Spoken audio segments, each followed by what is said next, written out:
Congresswoman Slotkin and her freshman class, with her leadership, just did by passing H.R. 1. It's really a historic moment. It is the biggest and boldest reform package that we've seen in a generation, but this moment in our history calls for big and bold reforms. So let's take a step back.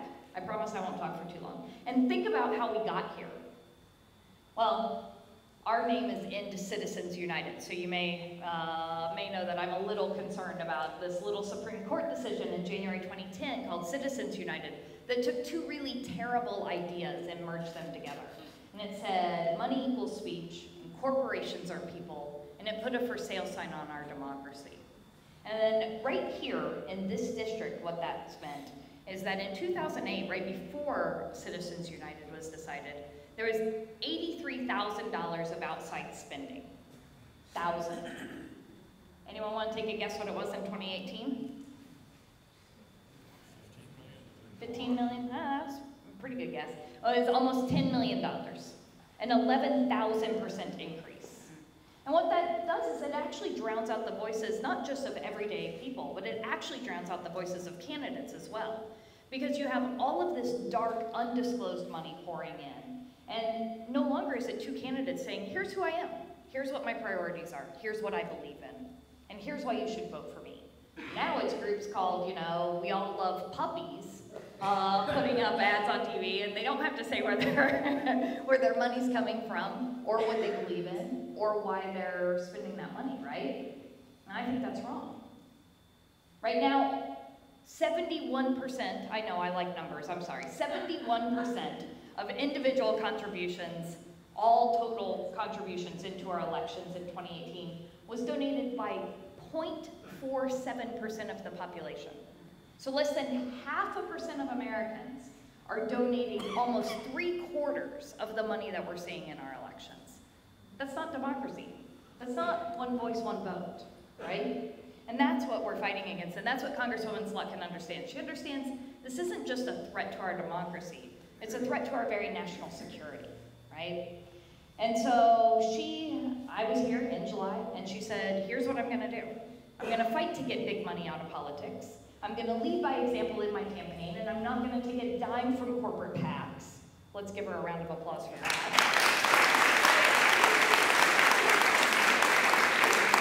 And you're gonna know that when I go to Washington, I'm fighting for you, not for special interest. And then in October, she gave me some credit. She deserves all the credit. She organized a letter with over 100 candidates that said the very first thing we're gonna do is we're gonna restore faith in our democracy by passing a comprehensive reform agenda so that we can then tackle all of the really big problems that we're facing. And that's exactly what they did. She got sworn in, and the first thing she did was she co-sponsored H.R. 1. And then she led a bipartisan amendment to make it better for our national security. And then they passed it through the House. That is big stuff, guys. That is big stuff. So it is really my honor to be here today. And let's talk just for one more minute about what H.R. 1 does. So first, it makes sure that everyone has the right to vote. It would it would make it easier to register to vote. It would increase access to voting. It would expand early voting. I know that you are going to talk about this far more, so I will quit on that topic. National holiday. And it would make Election Day a national holiday. Yes. Yeah.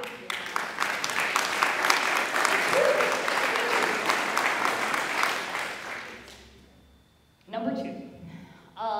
It actually says, it basically says, look, our public officials shouldn't be worried about lining their own pockets. They should be making sure that they're serving the interest of the public. So here's one really simple way that it does that. It actually says, if you're a member of Congress, you can't serve on corporate boards. That seems like blatantly easy, right? There were actually 100 members of Congress in the last session who were serving on corporate boards before this. 100, yeah. So, and it tightens up the revolving door between lobbying and government.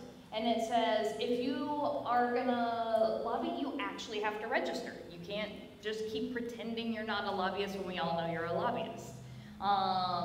It basically strengthens the government of the Ethics Commission as well, and it just says, look, You're going to serve the people, not the special interests. And then lastly, the part that I might be a little biased toward is that it starts to get rid of the big money in politics. It says if you spend money to influence our elections, we need to know where that money's coming from. Because if I'm scrolling through Facebook and looking at baby pictures, which maybe or maybe doesn't happen every day, I have a cute kid, I want to know who's targeting me and who's paying for those ads, right? Or did you guys watch TV the last 2 weeks of your election? Yeah, lots of ads, right? You should know who's paying for that and what interests they have and why they're participating in our election. So it says every single dime of that needs to be disclosed. And it actually would make the Federal Elections Commission work again, rather than being toothless as it is now. So I am honored to be here. I look forward to answering your questions. Most of all, I am honored to work with Congresswoman Slotkin to help restore our democracy. And again, let's give her another round of applause. Yeah, I think you can stand up there. I guess I'll stand up. I don't know. It's on, I think. Can I already look at it? It's on. Okay, I'm going to stand up too, because that's apparently the thing. Thank you so much for having me. My name is Jonathan Frater. I'm the Legal Policy Director for Secretary of State Jocelyn Benson. I'm just going to talk a little bit more about the voting, specific things in H.R. 1, and then also the very exciting things that are happening here in Michigan and what that means for our state. So H.R. 1 basically has a slew of improvements to the voting system. It really brings registration into the 21st century, finally, with things like online voter registration, letting you register automatically when you visit government offices. It lets you register on election day, the election day holiday, and it really puts a lot of reforms in place that get rid of a lot of the barriers that people have faced voting around the country. The good news, though, in Michigan is we're already ahead of the game, which is because in the 2018 election, Michigan voters put in the Michigan Constitution a set of reforms called the Promote the Vote Initiative, which were enacted as part of Proposal 3. Can we just stop and give ourselves a round of applause that Michigan passed that?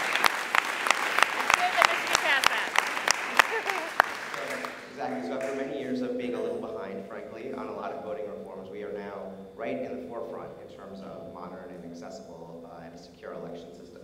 So what does Proposal 3 do? Well, the biggest things it does is, number one, it gets rid of this process where you have to give a reason if you want to vote a mail ballot.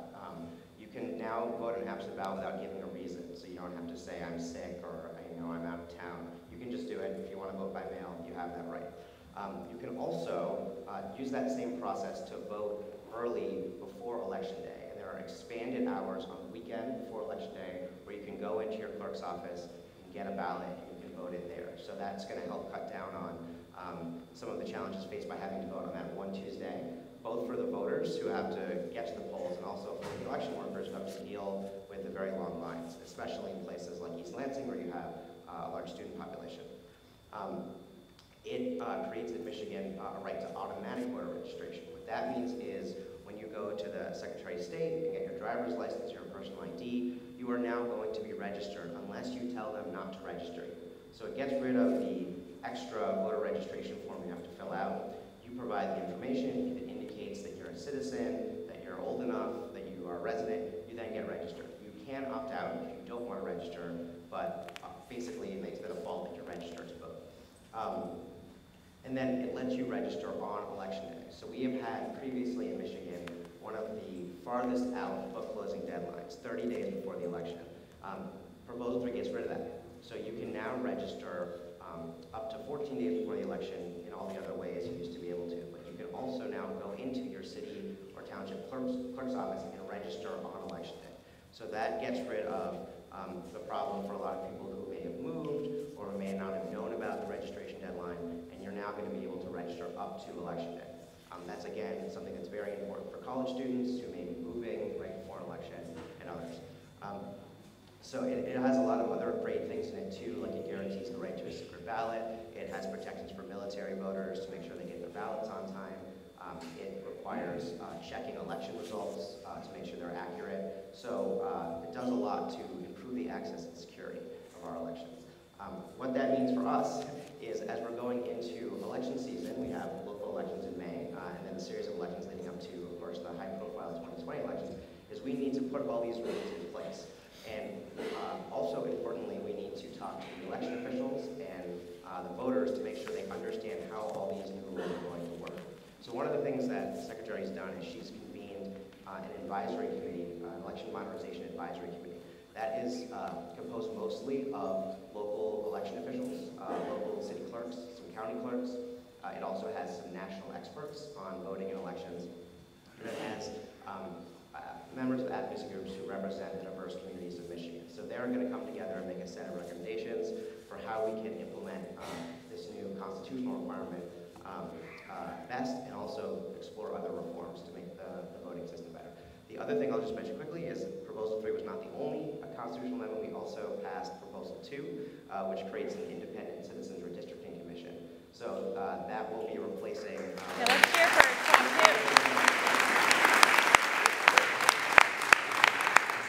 So following the 2020 census, when the districts will be redrawn, that commission, which will be voters, Michiganders, instead of, it'll be a group of independent Michiganders instead of the partisan politicians who've drawn our districts in the past.